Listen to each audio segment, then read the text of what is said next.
नमस्कार, मैं अभिषेक उपाध्याय। आप देख रहे हैं टॉप सीक्रेट। उत्तर प्रदेश में इस समय परमानेंट डीजीपी को लेकर के कवायद बहुत ही ज़्यादा ज़ोरों पर है, बहुत ही ज़्यादा तेज़ है। ऐसा कहा जा रहा है कि 4 साल के बाद यूपी को परमानेंट डीजीपी मिलने जा रहा है, और ऐसा कहा नहीं जा रहा है, ऐसा होना ही है क्योंकि सुप्रीम कोर्ट का डंडा है। इसलिए ये होकर रहेगा कि यूपी को परमानेंट डीजीपी तो मिलेगा। सवाल ये कि परमानेंट डीजीपी कौन होगा, और सवाल ये कि परमानेंट डीजीपी की लिस्ट में ट्विस्ट है क्या। सवाल ये कि ट्विस्ट क्या एक तारीख है। सवाल ये कि 4 साल पहले ऐसा क्या हुआ था एक तारीख को कि वही तारीख सबसे बड़ी फांस बन गई है नए परमानेंट डीजीपी की चयन की प्रक्रिया में। इन सारे सवालों का हम आपको जवाब देंगे, और हम आपको ये भी बताएंगे कि योगी आदित्यनाथ की वो सरकार जो खुद डीजीपी का चयन करने को उतावली थी कि खुद चयन कर देंगे, परमानेंट डीजीपी का कमेटी भी बना दी गई थी, वो सरकार अब पैनल भेजने को कैसे तैयार हो गई यूपीएससी को। ये कहानी क्या है, सारी जानकारी आपको देंगे। कहानी शुरू होती है, और आप देखिए यूपीएससी का एक आपको इसे चिट्ठी दिखा रहे हैं, 8 जनवरी 2026। कि 8 जनवरी की चिट्ठी पे थोड़ा मैं और इसको जूम कर दे रहा हूं। 8 जनवरी 2026 की चिट्ठी है। ये चिट्ठी भेजी गई है सारे चीफ सेक्रेटरी को, और साथ में एमएचए के सेक्रेटरी को भेजी गई है। इसमें लिखा है amendment in the guidelines of the commission for empanelment of officer for appointment of the post of DGP. DGP की जो गाइडलाइंस है ना, इम्पैनलमेंट के लिए ऑफिसर्स का डीजीपी बनाने के लिए जो इम्पैनलमेंट होता है, उसमें एक अमेंडमेंट हुआ है। ये ध्यान दीजिएगा, तारीख ध्यान दीजिए, तारीख 8 जनवरी 2026, यानी कि ये इसी साल का मामला है। आपको अभी ये भी जवाब मिल जाएगा कि योगी आदित्यनाथ की सरकार जो कि कमेटी बना चुकी थी बाकायदा कि हम चुनेंगे डीजीपी कौन होगा, अब क्यों वो पैनल भेज रही है यूपीएससी को।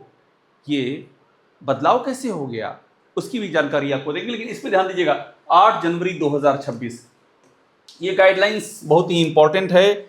इसमें कई ऐसी बातें कही गई हैं जो आपको समझा देंगी कि हो क्या रहा है। देखिए क्या लिखा है इसमें। इसमें लिखा है कि इट इज ऑब्जर्व्ड, ये दूसरा पॉइंट है, इस पर ध्यान दीजिए। It is observed that many states have been submitting the proposal for convening the empanelment committee meeting in violation of the supreme court direction concerned above. इसमें लिखा क्या कि सुप्रीम कोर्ट के डायरेक्शन के खिलाफ जाकर के कई सारे स्टेट्स हैं जो प्रपोजल दे रहे हैं इम्पैनलमेंट कमेटी मीटिंग का। डीजीपी के लिए जो इम्पैनलमेंट कमेटी है उसका जो प्रपोजल है, सुप्रीम कोर्ट कुछ कह रहा है, कुछ स्टेट्स ऐसे हैं वो कुछ और कर रहे हैं। ये बहुत ही ध्यान देने वाली बात है जिसमें लिखा हुआ है। इसके बाद देखिए अगला पन्ना, ये क्या बोलता है। हाँ, ये कहता है इस रिगार्ड में अटॉर्नी जनरल का ओपिनियन मांगा गया। अटॉर्नी जनरल क्या मांगा गया कि भाई ये डिले क्यों हो रहा है proposal for empanelment of officer. DGP के नियुक्ति के लिए इम्पैनलमेंट की लिस्ट देने में इतना देर क्यों हो रहा है। आप सोचिए बात कहां तक जा रही है। और ये देर करने वाले स्टेट्स में उत्तर प्रदेश का एक विशेष नाम है, इस बात को ध्यान रखिएगा। उसके बाद अटॉर्नी जनरल ने सुप्रीम कोर्ट में जो कहा उसका एक हल्का सा ब्रीफ बता दे रहा हूं। उन्होंने कहा कि मुझे I find no provision empowering the UPSC to condone such inordinate delay. उन्होंने कहा कि राज्य सरकारें डिले कर रही हैं नेम फॉरवर्ड करने में इम्पैनलमेंट का एक्सेसिव, यानी कि जो राज्य सरकार देर कर रही है, भेज नहीं रही है। अब आप सोचिए उत्तर प्रदेश नहीं भेज रहा था, अटॉर्नी जनरल ये कह रहे हैं कि जो राज्य सरकारें देर कर रही है एक्सेसिव है, ये बहुत ज़्यादा देर है। और उन्होंने कहा कि मुझे ऐसा कोई प्रोविज़न नहीं मिला कि यूपीएससी इतनी सारी देर को कंडोन करे, मतलब इस देर को जस्टिफाई करे, इसका कोई प्रोविज़न नहीं है। देखिए बात कहाँ तक जा रही है। और उसके बाद ये तय हुआ कि कमीशन ने कहा कि एक पैरा 5 के नीचे एक और पैरा ऐड किया जाएगा, पैरा 12, पैरा 5 और सब सेक्शन में 12। उसमें लिखा है कि गाइडलाइंस में एक चीज ये कहा गया है कि स्टेट्स अब क्लैरिफिकेशन सुप्रीम कोर्ट से लेंगे। डिलेड सबमिशन, देर कर रहे हैं सुप्रीम कोर्ट से क्लैरिफिकेशन लेंगे, यानी कि मामला इतना सख्त हो गया। अभी मैं आपको बताने जा रहा हूं कि डीजीपी बनने की राह में नया ट्विस्ट क्या पैदा हो गया, यानी कि परमानेंट डीजीपी किसको कहा जा रहा है और कौन हो सकता है। मैं अभी नाम नहीं लेने जा रहा हूं, क्योंकि नाम तो तय होगा, यूपीएससी जो पैनल भेजेगी उनमें से कोई एक नाम तय होगा, लेकिन कहानी कैसे उलझ रही वो आपको बता रहा हूं।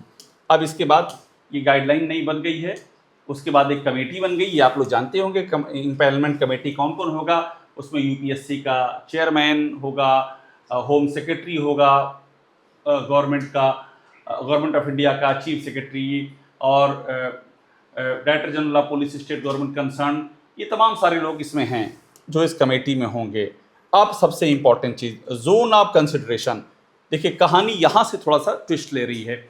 ये क्या लिखते हैं, normal zone of consideration consist of officers who are holding the post of DGP in the state cadre in level 16 of the pay matrix as on date of occurrence of vacancy. ये जो है ना, date of occurrence of vacancy, यानी कि ये vacancy कब create हो रही है।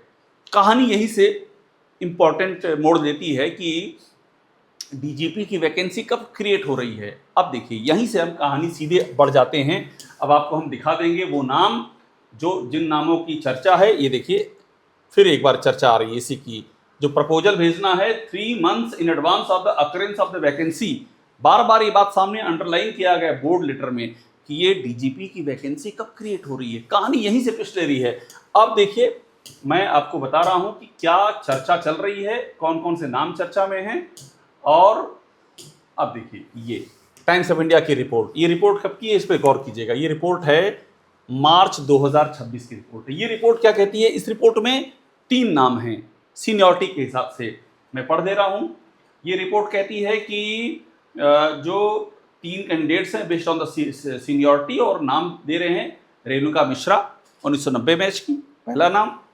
दूसरा नाम है आलोक शर्मा 1991 बैच के, और पीयूष आनंद वो भी 1991 बैच के हैं। यानी कि रेणुका मिश्रा नंबर 1 पर, उसके बाद आलोक शर्मा, और उसके बाद पीयूष आनंद। यानी कि टॉप 3 में अभी जो करंट कार्यवाहक डीजीपी हैं राजीव कृष्ण, उनका नाम नहीं है। और ये लिखते हैं incumbent DGP Rajeev Krishna also figure prominently, और वो भी स्ट्रॉन्ग कंटेंडर माने जा रहे हैं कंटिन्यूएशन के लिए। यानी कि वो भी हैं लेकिन वो उन टॉप 3 में नहीं है, ये एकदम क्लियर है। अब ये रिपोर्ट कब की, ध्यान दीजिएगा, ये रिपोर्ट है 19 मार्च 2026 की, टाइम्स ऑफ इंडिया की रिपोर्ट है। इसके बाद क्या होता है, इसके बाद चर्चा शुरू हो जाती है, और ये 26 मई यानी आज ये खबर जम करके छपती है कि यूपी को मिलेगा नया स्थायी डीजीपी। ये देखिए क्यों छपती है, क्योंकि दिल्ली में एक मीटिंग की खबर होती है, यूपी के चीफ सेक्रेटरी वहाँ मौजूद रहेंगे, दिल्ली में एमएचए के सेक्रेटरी मौजूद रहेंगे, और परमानेंट डीजीपी को लेकर के एक बैठक हुई। मैंने आपको बताया कि सुप्रीम कोर्ट का डंडा है, अदरवाइज यूपी में तो अपनी कमेटी बन चुकी थी। अब सुप्रीम कोर्ट का डंडा है, और बाकायदा एमएचए की गाइडलाइंस है, उसमें लिखा हुआ है कि कुछ राज्य बहुत देर कर रहे हैं, ये एग्जैक्टली मेंशन्ड है। तो आप देखिए इसमें नाम क्या है, जो 26 मई को यानी आज जब मैं ये वीडियो कर रहा हूँ, ये रिपोर्ट जो छपती है उसमें नाम कौन कौन से होते हैं, ये देखिए उसमें ये नाम होते हैं। यूपी में स्थायी डीजीपी की रेस में 3 नाम सबसे आगे चल रहे हैं, डीजीपी राजीव कृष्णा, पीयूष आनंद और रेणुका मिश्रा, ये नाम कर दिया जाता है। मतलब ये जो अब सर्कुलेशन में, इसमें आलोक शर्मा का नाम नहीं है। ध्यान दीजिए क्यों नहीं है, मैं अभी आपको बताता हूँ। कहानी क्या है, कहानी ये है कि जो नियम शर्तें कहती हैं वो कहती हैं कि 6 महीने का टेन्योर बाकी होना चाहिए। डेट ऑफ वैकेंसी जब से क्रिएट हो रही है उसके बाद कम से कम 6 महीने का टेन्योर होना चाहिए रिटायरमेंट में, 6 महीना। आलोक शर्मा 30 जून 2026 को रिटायर हो रहे हैं, तो उनके पास तो अब बमुश्किल 1 महीना कुछ दिन बाकी है, तो वो बाहर हो जाते हैं। इस हिसाब से इसमें से नाम नहीं है। लेकिन कहानी क्या है, मैंने आपको बताया कि क्या लिखा है, जो एमएचए की ओर से लेटर भेजा गया है उसमें लिखा है कि डेट ऑफ वैकेंसी जिस दिन क्रिएट होती है। अब डेट ऑफ वैकेंसी क्रिएट कब हुई है, सवाल ये है। 11 मई 2022 की तारीख, ये वो तारीख है जब मुकुल गोयल जो इससे पहले परमानेंट डीजीपी थे उनको अचानक से हटा दिया गया। योगी आदित्यनाथ ने हटा दिया गया और बहुत सारी बातें सामने आई, अकर्मण्यता और बहुत सारे आरोप बताए गए, अचानक से हटा दिया गया। हालांकि सवाल यही था कि अगर ये सब था तो आपने चुना क्यों था। तो जब हटा दिया गया तो सवाल ये, उसके बाद क्या हुआ, उसके बाद कोई भी परमानेंट डीजीपी नहीं हुआ। उसके बाद 4 डीजीपी हुए, डीएस चौहान हुए, उसके बाद विश्वकर्मा जी हुए, फिर विजय कुमार हुए, प्रशांत कुमार हुए, 4 के 4 हुए, लेकिन परमानेंट डीजीपी कोई नहीं हुआ। यानी कि कहानी वही है कि इसके मुताबिक क्या डेट ऑफ वैकेंसी 11 मई को क्रिएट हुई, 11 मई 2022, और अगर वो डेट मानी जाएगी तो फिर तो आलोक शर्मा, उनके पास पूरे 4 साल बचे नौकरी के, जो रिटायर हो रहे हैं जून में, तो यानी कि वो भी इस लिस्ट में हैं। तो अब ये लिस्ट जो कि अभी तक यहाँ पर मैं आपको दिखा रहा था, क्या था, राजीव कृष्णा, पीयूष आनंद, रेणुका मिश्रा, वो क्या हो जाएगी, रेणुका मिश्रा, आलोक शर्मा और पीयूष आनंद। और नियम क्या है कि जो यूपीएससी जो टॉप 3 आपको भेजेगी उसी में से एक को चुनना होगा, तो यानी कि पूरे समीकरण बदल जाएंगे। एग्जैक्टली क्या होगा हमें इंतजार करना होगा, लेकिन मैं आपको बता रहा हूं जो मुद्दा बन सकता है, जो सवाल बन सकता है, वो मैं आपके सामने रख रहा हूं। अब देखिए, मैंने आपको क्या कहा था कि योगी आदित्यनाथ की सरकार ने यूपी के डीजीपी के लिए नए रूल तय कर दिए थे, और क्या लिखा है, हेडलाइन छपी है, removing centre's dominant role in process, यानी कि सेंटर के रोल को एक किनारे कर दिया था। हाईकोर्ट का जज रिटायर्ड और वो चुनेगा यूपी पुलिस का chief. State government need not send list of candidate to UPSC, UPSC को स्टेट गवर्नमेंट नहीं भेजने की जरूरत है उसको, ये कर दिया था। ये कब किया था, 2024 नवंबर में किया था, और इसके बाद भी यूपी सरकार नाम भेज रही है। क्यों भेज रही है, मैंने आपको बता दिया कि सुप्रीम कोर्ट का डंडा है। ये देखिए, आगे पढ़ लीजिए, UPSC can initiate contempt proceedings against states failing to give timely proposal for DGP appointment supreme court. ये 5 फरवरी 2026 की खबर है। इसमें लिखा हुआ है कि यूपीएससी कंटेम्प्ट कर देगी उन स्टेट्स के खिलाफ जो डीजीपी का टाइमली प्रपोजल नहीं देंगे। ये डंडा था, वरना योगी आदित्यनाथ तो बनाने जा रहे थे अपनी कमेटी के जरिए डीजीपी, लेकिन नहीं बना पाए, अब उनको भेजना पड़ रहा है। अब इसके बाद हाँ, जो मैं आपको बता रहा था, यूपी की स्थितियां देख लीजिए क्या है। प्रशांत कुमार इसके पहले थे कार्यवाहक डीजीपी, उसके बाद डी एस चौहान, उनके आर के विश्वकर्मा, विजय कुमार और प्रशांत कुमार, ये 4 के 4 जो हैं ये लगातार कार्यवाहक डीजीपी हुए हैं। अब सुप्रीम कोर्ट ने, ये 5 फरवरी 2026 की बात है, सुप्रीम कोर्ट ने कहा कि स्टेट जो है अवॉइड कर रहे हैं रेगुलर डीजीपी बनाना। देखिए, सारी जो तलवारें हैं वो यूपी की ओर भी जा रही हैं, क्योंकि यूपी अवॉइड कर रहा है, नहीं भेज रहा है, जबकि यूपी में सरकार किसकी है, बीजेपी की सरकार है। बाकी जितने स्टेट्स हैं वो सब वो हैं जहां बीजेपी की सरकारें नहीं है, इकलौता यूपी जहां सरकार बीजेपी की, वो नहीं भेज रहा है। अब आप सोचिए, लोग कहते हैं कि यूपी और दिल्ली और लखनऊ में सब ठीक है, कैसे ठीक है। अब इसके बाद supreme court says state sharing away from appointment. ये देखिए फिर एक खबर 6 फरवरी की, सुप्रीम कोर्ट कह रहा है कि स्टेट रेगुलर डीजीपी नहीं बनाई, लगातार सुप्रीम कोर्ट का डंडा चल रहा है। ये देखिए, स्टेट गवर्नमेंट डिले नहीं करना चाहिए यूपीएससी को, ये सुप्रीम कोर्ट कह रहा है कंटिन्यूएशन में। और मैं आपको एक बात और दिखा दूंगा, जो मैंने आपसे कहा कि सिर्फ यूपी ही क्यों, जो समय से जिसने नहीं भेजा।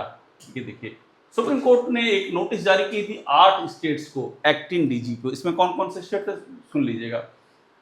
इसमें थे यूपी, उत्तराखंड, आंध्रा, तेलंगाना, उड़ीसा, वेस्ट बंगाल, पंजाब, झारखंड।